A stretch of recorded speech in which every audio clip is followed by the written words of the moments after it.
Well, hello, it's Miss Gina, and it's Tuesday evening, and I thought we could read Chicken Boy, Chapter 5. Chapter 5. We left off on Chapter 5. Looks like that. That's the word 5. F-I-V-E spells 5. And that is it. I just had a coughing, sneezing fit. Hopefully we'll make it through it. Here we go. I'll try to just, there's not really any pictures, so I'm just going to try to read it to you. It didn't take but 15 minutes to get over to the Henry's house. You just had to be careful riding because traffic was heavy and tight. And it didn't appear that any of them lame-brained motorists cared if I made it alive or not. I parked my bike by the mailbox and walked down the it wasn't a gravel. I walked down the gravel drive to the front door.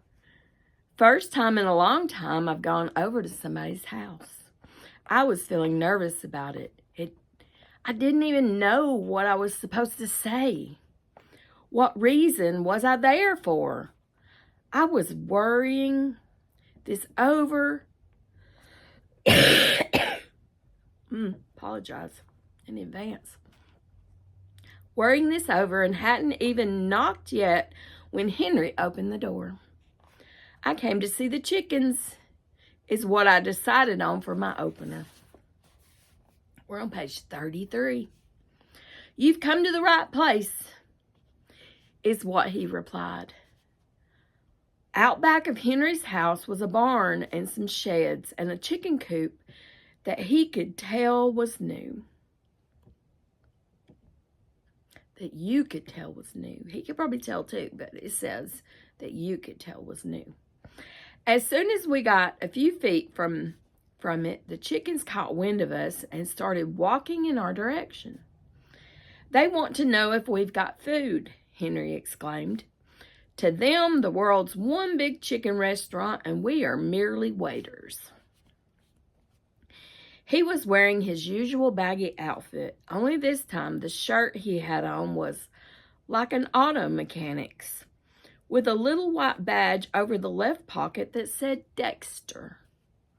Your name ain't Dexter, I said, poking my fingers through some chicken wire. He nodded. Sure, but maybe it wasn't another life. I considered this for a second. You think you were wearing that shirt in your other life? Wouldn't surprise me, Henry said. It's a pretty cool shirt. Then he pointed to the birds squawking near our feet. So what do you think about my chickens? I could hardly tell Henry the truth that his chickens gave me the creeps. Well, I'd always had mixed up feelings about chickens, and not only from seeing Granny kill some, it was how they moved, their heads going back and forth that way.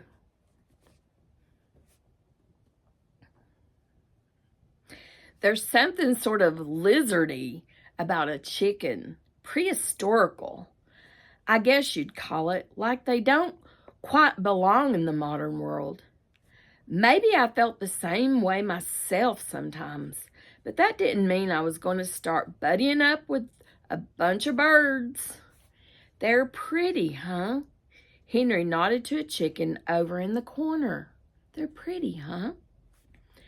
Just got her the other day. She's a silver-laced Wyandotte.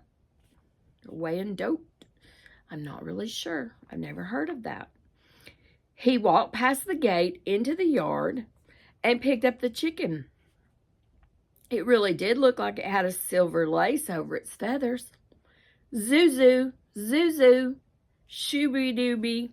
He cooed at it. Zuzu, Zuzu, Zuzu, shooby-dooby-doo. I looked down at my feet, embarrassed for me or Henry, or for the chicken. I wasn't quite sure. Maybe all three of us. Is that some kind of chicken talk? I asked wishing like anything that I was home watching TV. Henry stroked the bird's feathers and looked into the little beady eyes. I don't know, I guess. It's just what I say to old Zelda here. She likes it. He motioned me to come in. I'll give you the tour. The coop looked like a little house. Plywood walls, wood floors, and a foot-high door for the chickens to get in and out of. A little ramp leading to the yard. There were windows and little holes cut over and near the tops of the walls. While Henry said were for ventilation and a door for people to get in and collect eggs and clean things out. Inside there were nesting boxes for the chickens to lay their eggs in. It wasn't anything like Granny's. She had a bunch of chickens. Wire stapled to a couple of upright 2x4s outside an old woodshed in the way back of her yard. The chickens stayed in the shed at night and pecked around in the dirt outside during the day. Henry's chickens, all 5 of them, the silver laced Wyandotte, 2 Rhode Island Reds, a golden laced Wyandotte, and a white Leghorn, according to Henry, followed us through their little yards, stopping every second or two to peck at the ground. Maybe that's where they got foghorn, leghorn. I don't know. I want to say he was a Rhode Island Red. I don't know for sure. He was a cartoon character when I was a girl. Me and my brother built this place, Henry told me, thumping a wall. We got books out of the library and drew up plans. My dad helped. Henry grinned. He helped a lot. If you want to know the truth, I'm not a very good carpenter. I pictured Henry and his dad and his brother hammering nails and whistling some chirpy song. I could just about hear Patrick snort. Boy Scout. That's what he said when somebody was too good to be true. He made it sound like he had a bunch of gunk in his throat and he was about to spit out. My dad works road construction, I said out of nowhere. That road in front of your house? He built it. That was a lie, son. My dad had been working on the 540 Beltway since the beginning of time. I just felt like saying something about how my dad built stuff too. Even if it wasn't the stuff he built with me. Oh, yeah? Henry sounded all polite about it, like he was interested. That's cool. Cooler than this old chicken coop, I muttered. I stood there feeling prehistoric as a chicken, just from the little thing of the chicken coop being built by Henry and his dad.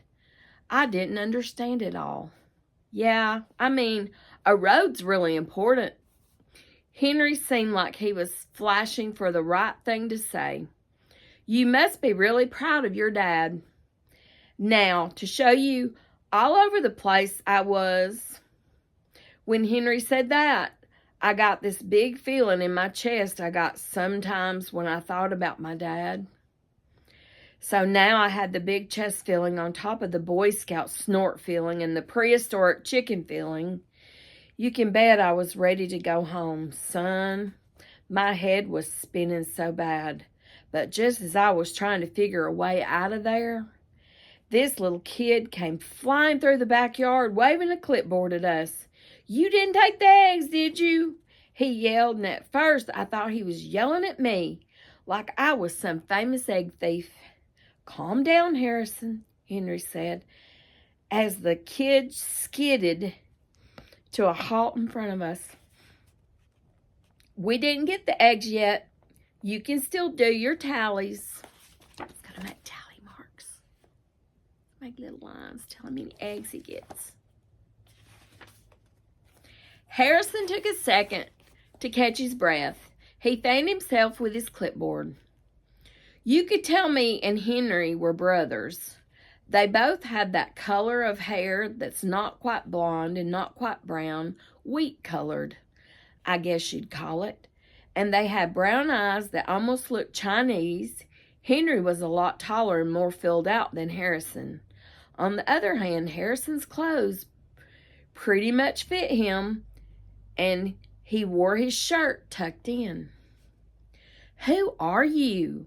he asked me when he could talk again. "And how come you're wearing jeans when it's so hot outside?" I looked down at my Levi's. I'd been wearing them ever since I got all those remarks about my bird legs in gym.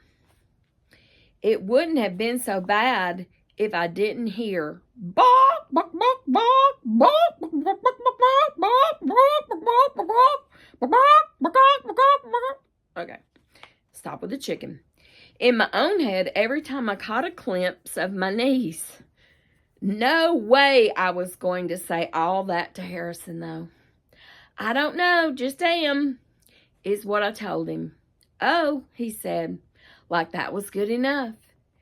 It was a good enough answer for him. He stuck out his hand for me to shake. "I'm Harrison Otis. What you need to know about me is that I'm 9 years old. I'm going to have a big chicken business one day, and I'm going to run in the Olympics." I nodded at him, like I thought he had a good plan. He eyeballed me for a couple seconds, looking me up and down, up and down. It felt pretty weird to be checked out by a little kid. I mean, he couldn't have been more than 4.5 feet tall. "You up for a race?" Harrison tossed his clipboard down on the ground. "You look like you might be sort of fast." I felt something going on behind me, and when I turned around, Henry was shaking his head so hard you had to wonder if he was going to shake it right off his neck. That makes me dizzy. It was like he was trying to send Harrison a secret message. "Do not ask Tobin to race." But Harrison didn't get it. "Come on and race me. It'll be fun," he said. I looked down at my sneakers, which were about to flop apart at the seams any second. Then I looked at Harrison. "I don't mind a race," I told him. And I almost cracked up seeing Henry about to go splat flat in the dirt when he heard that. And next time we'll be on chapter 6. That's the number 6. S-I-X is 6. And that's page 40. And this has been The Chicken Boy by Francis O'Rourke Dowell. And he also wrote a book called Dovey Co. So you might want to check that one out too if you like this one. Yeah, true story. Oh, I don't know that that's a true story. It's a true story that he wrote that other book. And he wrote this for Jack and Will. Yeah.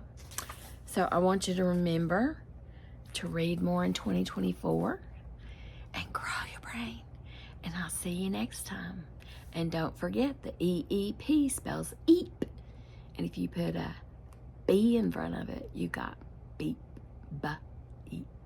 I'll see you next time. You've been at Gina's Planet. I'm really glad you were here. See you next time. Bye-bye.